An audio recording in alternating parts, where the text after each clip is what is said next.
Boards and swords. Double click, make it Words. Words. Mike, Golf carts that have spikes and shit.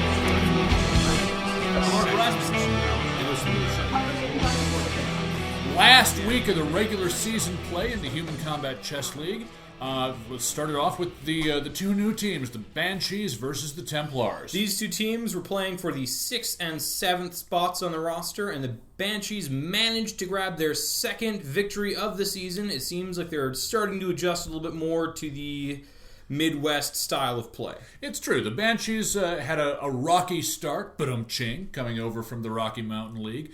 And the Templars, of course, were not having a good start of things, but now that Dave Schneider has moved on and they don't have to do... Where's the intern? That's a good question. I think he's hiding in the break room. Hey, Steve, get over here. Yeah, guys. Sit back down. Come on. Steve. Earn your credit. Everybody, guys. once again, Steve, the Hey, intern. everybody.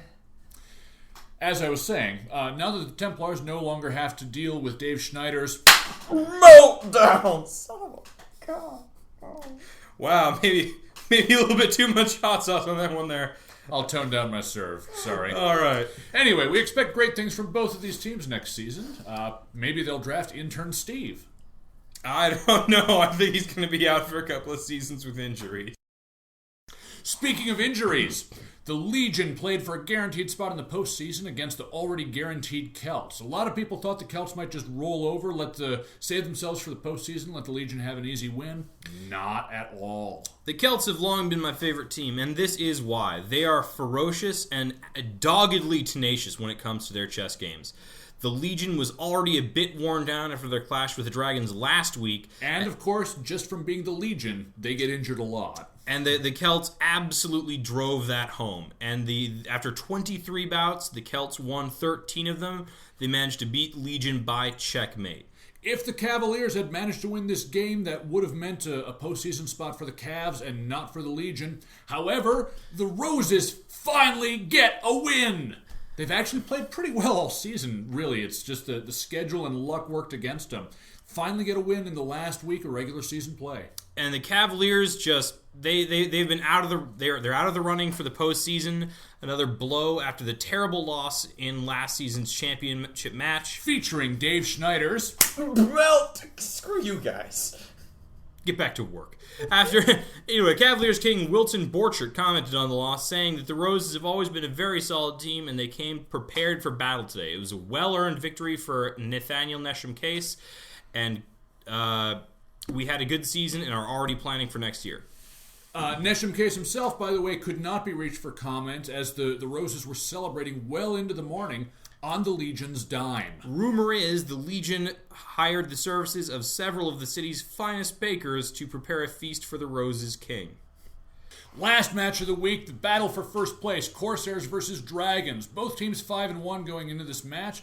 Only one can be 6-1 leaving it, and that is the Dragons after a surprise upset last week. The Dragons again dominate the chessboard, quickly gaining a piece advantage against the Corsairs' king Max Savage.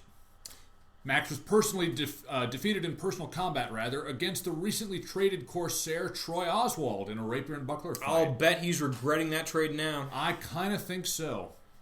Alright, so a quick recap of some of the other teams this season that did not make it into the postseason. The Roses had a fantastic technical game this season, just got very unlucky with their scheduling. They need to improve their combat skills a little bit and play less cerebrally. They need to be more grounded on the board. The Banshees, meanwhile, moved in from the Rocky Mountain League. They were just starting to get comfortable in the Midwest League. They need to diversify their training as well. They really don't have the experience with paired weapons, with mated weapons that the Midwest League has kind of made a staple for the last couple of years. The Templars got rid of Dave Schneider, and it has been looking up for them ever since. They're starting to find their groove and really beginning to establish a sense of team self and team identity. And lastly, the Cavaliers, the last team eliminated. I'm really sorry to see the Cavaliers go. Really? No. Wilson Borchert is left trying to rebuild the team's former image and glory. Under previous regimes, they were a really chivalrous team, really fought for a code of honor. Dave Schneider, during his one season as king, went for the wins.